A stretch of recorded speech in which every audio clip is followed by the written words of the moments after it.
Personas que metieron o ayudaron a alguien en prisión. ¿Cuál es su historia?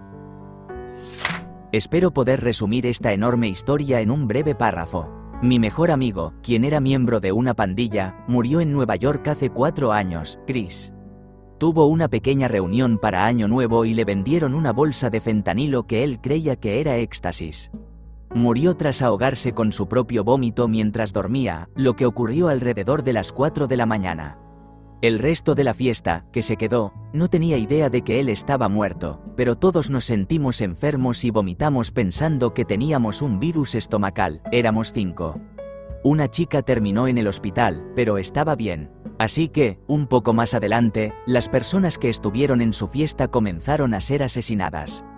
En la misma ciudad, todos de distintas muertes atroces. Uno de ellos fue un conductor de Uber camboyano que fue encontrado desmembrado en un canal. En realidad, él no estaba presente. La policía tenía nuestros teléfonos intervenidos y estaba construyendo un caso. Resulta que los asociados de Chris en la pandilla tenían una lista de nombres y querían eliminar a cada persona de esa lista por sospecha de juego sucio, quien le vendió las sustancias ilícitas. Todos pagarán, por así decirlo. Yo estaba en esa lista y un detective me dijo que casi muero unas 6 veces después de leer la información de nuestros teléfonos. De todos modos, el giro de la trama es que el tipo que estaba asesinando a todos tenía una compañera desagradable y esa compañera era quien le vendió las sustancias ilícitas a mi amigo, lo que efectivamente era un juego sucio, y yo fui la primera de unas 40 personas en televisión en decir, sí, la vi venderle esas sustancias ilícitas, y miré a esos malvados a los ojos, lo que me dio escalofríos. Ellos recibieron cadena perpetua o cerca de eso. Un amigo mayor me contó esta historia. En un viaje de campamento descubrió que su hermano había estado abusando de sus propios hijos durante años. En el camino de regreso, no pensó en otra cosa que matar a su hermano. Pensó en su propia familia, su esposa y sus 5 hijos sin un proveedor. Perdió una noche de sueño por eso y luego decidió matarlo, pero se dio cuenta de que hacerlo castigaría a sus propios hijos. Llamó a la esposa de su hermano y ella le dijo que estaba bien, que solo lo hacía cuando estaba borracho. Tenía miedo por los niños si él se iba. Condujo a la estación de policía e informó sobre su hermano. Lo arrestaron y los niños le contaron todo a la policía. Su hermano recibió 17 años de prisión y mi amigo se encargó de su familia todo ese tiempo. Cuando salió, sus hijos ya habían crecido, excepto uno. Mi amigo la adoptó a los 15 años para que pudiera terminar la secundaria. 2 semanas después de que salió de prisión, tuvo un accidente automovilístico y se rompió la pierna. Descubrieron que tenía cáncer ósea y estuvo muerto en menos de un mes. Durante 17 años, mi amigo se encargó de 2 familias y nunca miró atrás. Me contó esta historia el año pasado y después sonrió y dijo, hubiera sido más fácil simplemente matarlo. Encontré al narco que le vendió a mi hermano las sustancias ilícitas que causaron su sobredosis y muerte a través de los mensajes de Facebook de mi hermano, su teléfono y algunas investigaciones para conectar las pistas. Utilizaba un alias, pero logré descubrir su nombre. No recibió una condena casi suficiente. Para siempre nunca sería lo suficiente, pero también es un delincuente reincidente, así que estoy seguro de que esta no será la última vez que esté en la cárcel. Tuve un líder juvenil con quien tuve una relación inapropiada cuando tenía entre 14 y 16 años y él tenía entre 25 y 27. Una vez que entendí que lo que me estaba haciendo no era normal, dejé esa iglesia. Regresé para la boda de una amiga cuando tenía 18 años y vi su foto en un tablero con su brazo alrededor de una chica que conocía, que tenía 15 años. Ella era la hija de un pastor y fui directamente al pastor principal y le hablé sobre mi relación con el líder juvenil. Le mostré mensajes inapropiados que me había enviado a lo largo de los años. Él llamó a la policía y habló con algunos otros adolescentes sobre sus interacciones con él, y descubrió que yo era una de al menos 9 otras chicas. Dentro de unos 5 meses de ir al pastor, él había sido arrestado con 5 cargos y sentenciado a un mínimo de 15 años y 5 años de libertad condicional. Su tío, que también era otro pastor en la iglesia, se disculpó sinceramente con nosotros por sus acciones. Envié a mi agresor a la cárcel. Involucró una operación encubierta con un teléfono intervenido donde tuve que obtener su confesión. Esa fue la parte más aterradora, hasta que tuve que enfrentarme a él en la corte. Tenía 13 años cuando comenzaron los asaltos. Él tenía 36. Duró 4 años. Aunque mi identidad no fue revelada durante el juicio ya que era menor de edad, nuestros amigos en común sabían que era mi culpa que lo estuvieran encerrando.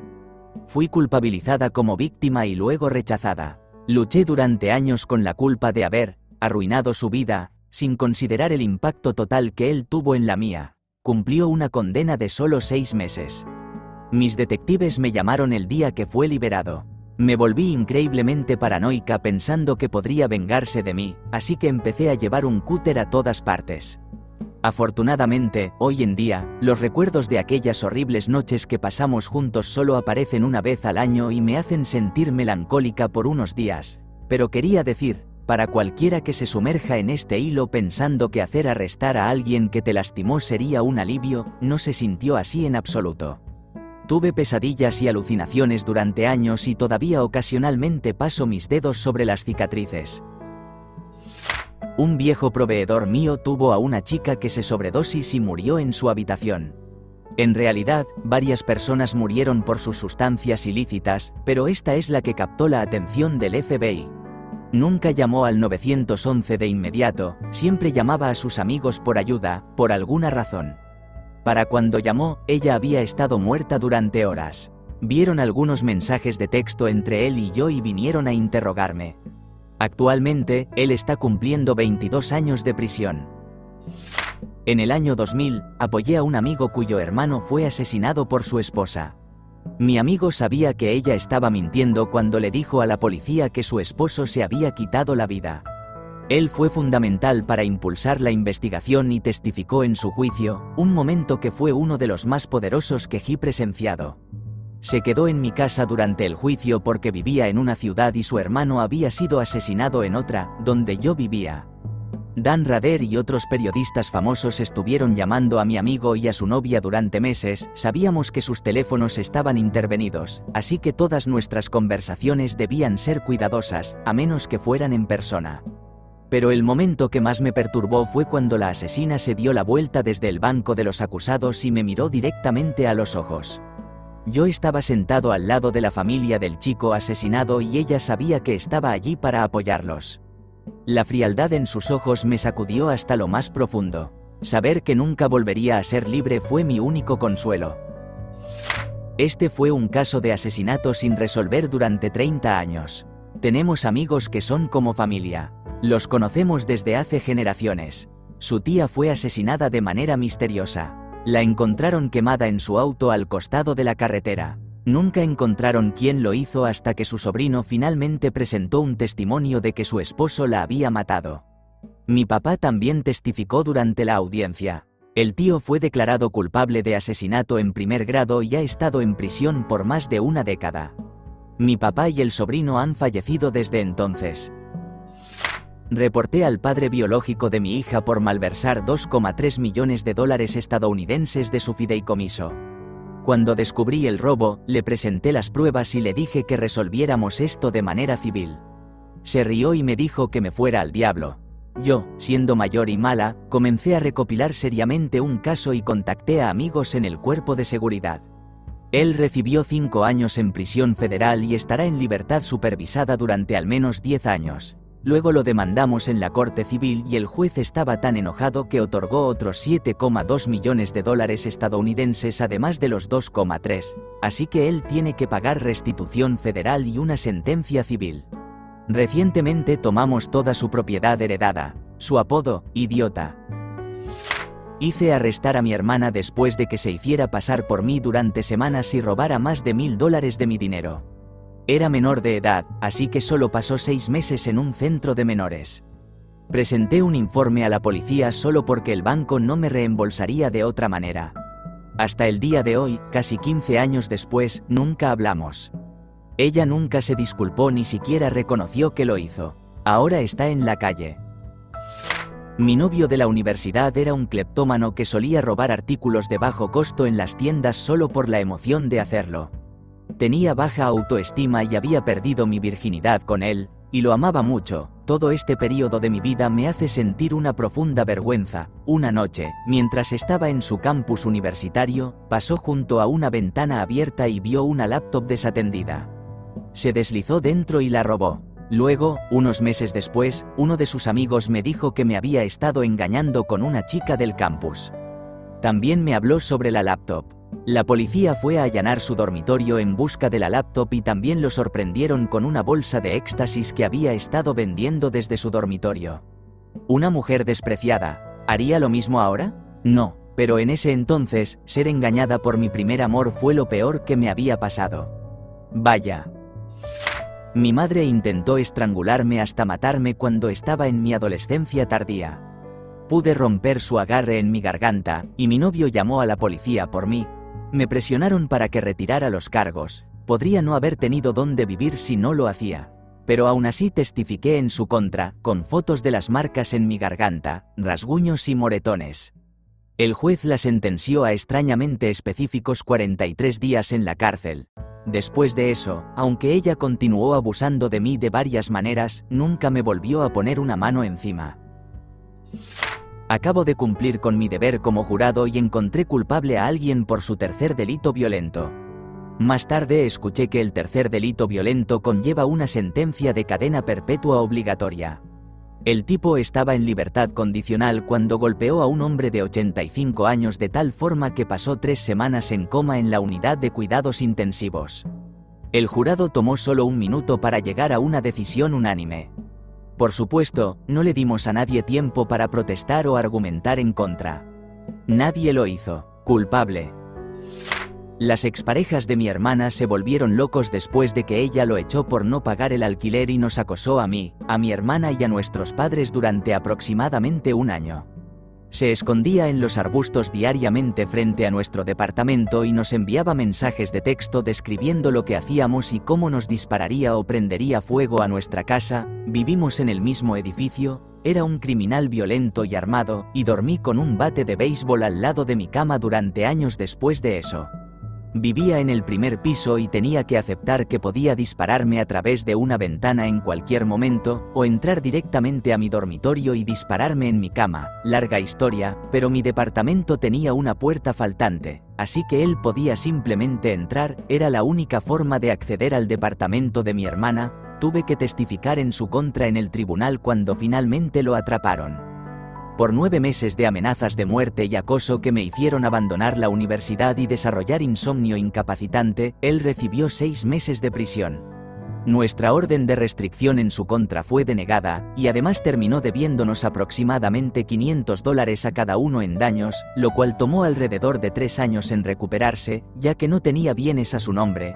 Han pasado 8 años desde entonces y he estado en un constante modo de lucha o huida desde esa época y no he podido dormir. La verdad es que no siento que se haya hecho justicia. Mi antiguo director de juego de D&D asesinó a su amante. De alguna manera la embarazó después de haberse hecho una vasectomía años atrás. Escribí una carta al juez afirmando que fue premeditado, pero me generó mucha ansiedad. Al final, envié la carta al juez después de que se llegó a un acuerdo de culpabilidad, pero aún así la envié, y fue ingresada en el registro judicial. Hizo que el grupo de D&D moviera nuestras cosas para que él pudiera hacer una limpieza de primavera, como dijo, a finales de agosto. Luego, la semana siguiente, nos pidió que moviéramos nuestras cosas otra vez porque alguien no vino. Esa misma semana, su amante desapareció. Todavía tengo su cuenta de Steam en mi lista de amigos con el año de su liberación listado como apodo, para poder llevar un seguimiento de cuándo saldrá. Cuando era niño, mi mamá tenía un novio abusivo al que seguía regresando. Una noche, él amenazó nuestras vidas por mensaje de texto, así que reforzamos todas las puertas y ventanas de la casa. No esperábamos que él escalara el costado de la casa y entrara por una ventana del segundo piso. Mientras él estaba dentro, destrozando la casa y golpeando a mi mamá, mi hermana y yo estábamos escondidos en mi habitación hablando por teléfono con la policía. Cuando llegaron, tocaron la puerta, y él dijo, ¿quién carajo es? Salí disparado de mi habitación, desbloqueé la puerta y la abrí de golpe. Son los malditos policías. Nunca había visto el rostro de un hombre perder color tan rápido. Mi mamá no presentó cargos y nos abandonó durante 2 semanas un mes después para irse del estado con él. Mientras trabajaba de seguridad en el suroeste, encontré a un hombre que estaba inconsciente en su auto con una vela encendida debajo del tablero que estaba comenzando a quemar el tablero encima. Hubiera tratado de despertarlo o apagar la vela, pero el tipo tenía una jeringa en una mano y un cuchillo de cocina en la otra. Llamé a la policía y vinieron a hacerse cargo de él. Resultó que el tipo estaba en libertad condicional por un delito violento y había una R-15 cargado debajo de la chaqueta en el asiento del pasajero. Yo solía ser un defensor de la violencia doméstica y ayudé a llevar a muchas personas a prisión apoyando a las sobrevivientes y alentándolas a participar en procedimientos legales, incluso estando al lado de ellas en la corte, sentándome lejos de su agresor para que yo estuviera en su línea de visión, acompañándolas a declaraciones y cualquier otra cosa que necesitaban para seguir adelante. Solo pude manejarlo durante 3 años antes de sentirme agotado, pero fueron los años más gratificantes de mi vida. Mi expareja llegó a la casa de un amigo donde yo estaba, con una R-15 y un chaleco antibalas. Apuntó a los vecinos en el camino, luego a nosotros y a sus hijos, luego me hizo caminar por la calle hasta mi casa. Allí, me mantuvo como rehén durante 2 horas, con la policía rodeándonos por fuera. Solo cumplió 2 años y medio, con un poco de libertad condicional. Desde que fue liberado, me envió un mensaje diciendo que no podía creer que yo tuviera un hijo de él y qué había pasado con la lealtad. Lo bloqueé y reporté a su oficial de libertad condicional porque rompió la orden de restricción. Me senté en un jurado para un caso en el que un hombre estaba acusado de agredir a su novia, robarle, huir de la policía y agredir físicamente a un policía. La mayoría de las pruebas eran del tipo, él dijo, ella dijo, excepto por el vídeo de la cámara del patrullero que tenía el audio de la explosión verbal del acusado mientras era arrestado, cuando le dio un cabezazo al policía. Luego, en un momento durante el juicio, el hombre no tuvo la sensatez de controlar su ira y tuvo una explosión verbal hacia el juez, utilizando el mismo tono e inflexiones vocales que estaban en la grabación. Esto creó una confirmación más allá de toda duda razonable para muchos de nosotros en el jurado de que el audio del patrullero pertenecía al mismo hombre sin lugar a dudas. El consenso en la sala del jurado fue que, si no hubiera tenido esa explosión, probablemente habríamos votado no culpable, ya que realmente no había nada en vídeo ni de testigos presenciales que ayudara a corroborar la historia que la fiscalía estaba contando más allá del testimonio de los policías en el estrado, ya que la novia no se presentó, hasta que él mismo ayudó a probar el caso de la fiscalía en el tribunal. En cambio, recibió 5 años. Mantén la boca cerrada cuando trates con la policía, amigos, y escucha a tu abogado. Trabajé como asistente de salud mental durante algunos años. Noté que una de las personas con las que trabajaba tenía varios moretones y se sobresaltaba con frecuencia. Después de aproximadamente un mes de sesiones, llevé a mi jefa y resultó que su novio la estaba abusando y era adicto a las sustancias ilícitas. Al parecer, él estaba en libertad condicional por abuso, pero no se lo dijo. La policía lo arrestó por cargos de abuso y sustancias ilícitas. La chica está mucho mejor ahora, sigue recibiendo tratamiento y lo último que supe es que él estaba en prisión.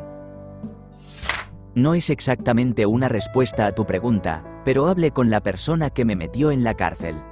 Ella llamó a la policía sobre mí, me lo merecía.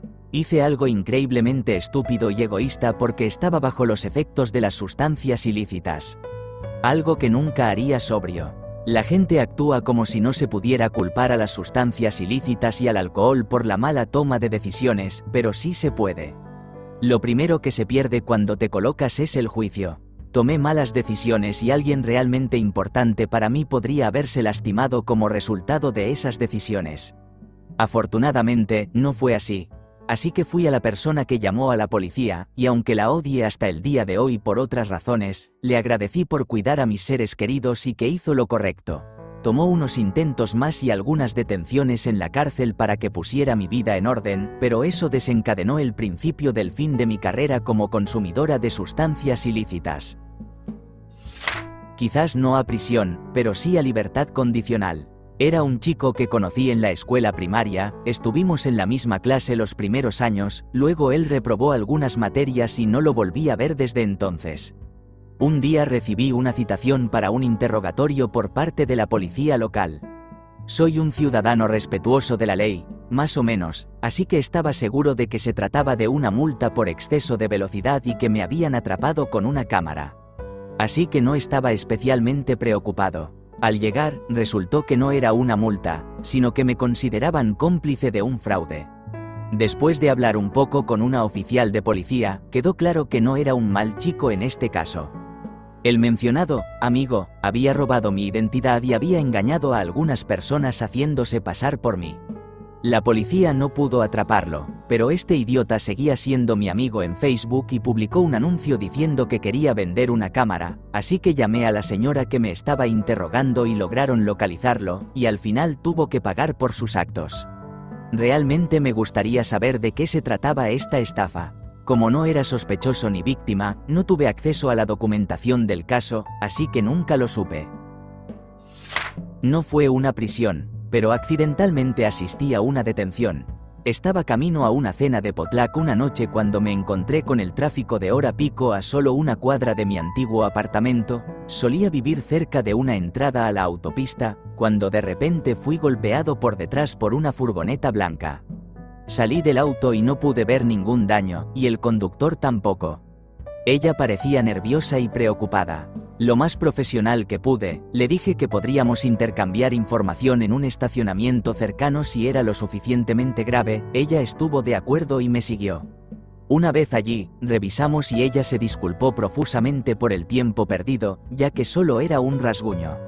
Le dije que estaba bien, y ella seguía disculpándose, preguntándome si era cadete de policía. Estaba con mi uniforme de trabajo, una camisa de manga larga y botones de color azul claro. Le dije que no, y después de un tira y afloja, le aseguré que estaba bien. En cuestión de segundos, patrullas entraron al estacionamiento, y un helicóptero iluminó nuestra dirección. Ella tiró sus llaves al suelo junto con algo metálico. Nos pidieron que levantáramos las manos al aire, y la arrestaron. Un oficial se acercó a mí y me preguntó si conocía a la mujer, y yo dije que no. Aparentemente, ella había agredido a un hombre con una rama de árbol y robado su furgoneta a la vuelta de la esquina de otro almacén, a una cuadra de distancia. Después de eso, volví a subirme a mi auto y fui a la cena de potluck. Un compañero de trabajo me dijo que el novio de su amiga robó un banco y que, de alguna manera, no recuerdo cómo, se enteró de que él se estaba ocultando en tal y cual parque estatal. Cuando llegué a casa, dejé la información en la línea de denuncias para la policía. Lo arrestaron poco después. En retrospectiva, estoy 99% seguro de que mi compañera sabía que no estaba de acuerdo con el crimen. Estoy bastante seguro de que ella tampoco lo estaba, aunque se movía en algunos círculos sospechosos, y que yo le informaría a la policía, pero aún así le dejaría el recurso de no delatar a su amiga.